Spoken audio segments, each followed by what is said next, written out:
Good morning, and welcome to Redeemer Lutheran Church. I'm Pastor Gary Lodeholt. Alan Greenspan is supposed to have said one of the greatest quotes of all time. He said, "I know you think you understand what you thought I said, but I'm not sure you realize that what you heard is not what I meant." Right there in one sentence, he sums up the problem with communication, and it extrapolates to problems with translating the Bible as well. I remember this as a topic of one of my pastoral care classes in seminary, as we talked about the difficulty in hearing what people are saying.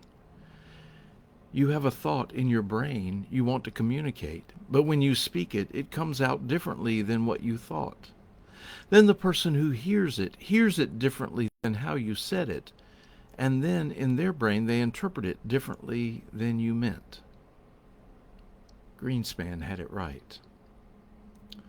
We are continuing our third week of the story of the Bible, this week focusing on the problems of translating the Bible and how we got our English Bible.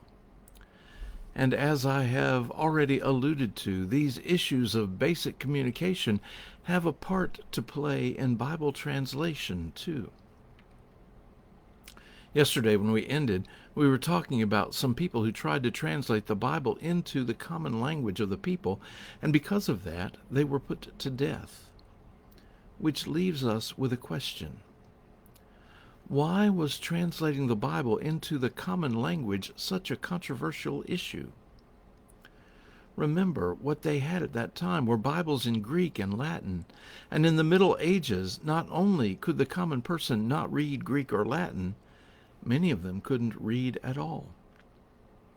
More than that, however, in medieval and Renaissance times, it was thought that the Scriptures should be reserved for the clergy. It was thought that the common person didn't have the education or the ability to understand the Scriptures. Thus, they thought it best if the clergy kept the Scriptures and told them about it and what it meant. People were not allowed to interpret the Bible themselves.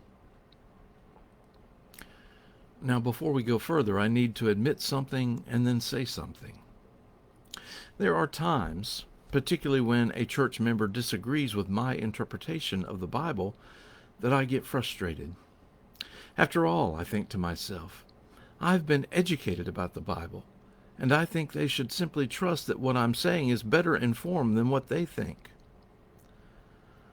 But then I remember the Peanuts cartoon I have posted on my church office door, which shows Snoopy planning to write a book of theology, and his title is, "Has it ever occurred to you that you might be wrong?" I need to remember that. What I want to say is that when they were trying to reserve the Scriptures for the clergy, we need to note that the desire for power and control is certainly part of this.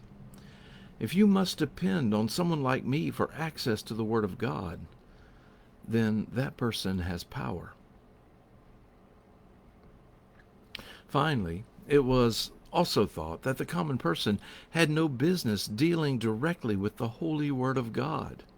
It was too sacred, so the common person shouldn't touch it. Now, back to translation issues. It's not an easy process and involves a lot more than you think. As we have already seen, interpretation and word choice can be vital. But how you approach the text and your goal in translation is important too. Let me provide some examples. Some try to translate the Bible as close to the original text as possible. They struggle with, what does this word mean? Does it mean something different elsewhere? Does this modifier word come before or after?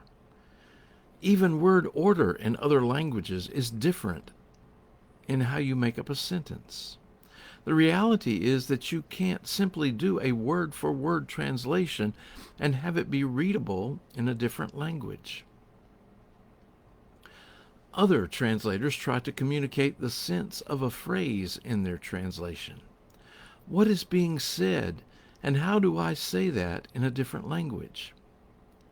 Note that doing this opens up even more interpretation and takes us further away from the actual words in the text. There are also translators who try to use what is called dynamic equivalency. How did the people at this time hear this? And how can that shape how this should be put into a different language? These translators also try to communicate the emotional force of the words. Again, note that you are getting further from a close translation. A popular Bible that used this approach was the Good News Bible. Finally, we have paraphrase. A paraphrase happens when a scholar reads the Bible and decides, this is what I think it means and how I would say it in my own words. The good part is that it is very readable in our society. But the bad part is you aren't really reading a translation. You don't get all the nuance or much accuracy to the original text. Examples today of a paraphrase would be the Living Bible and the Message. All of these have their place, and we will talk about the benefits and when to use each on Friday. Tomorrow, we will begin to look at how we got our English Bible. Thanks for watching, and remember to let this day belong to God.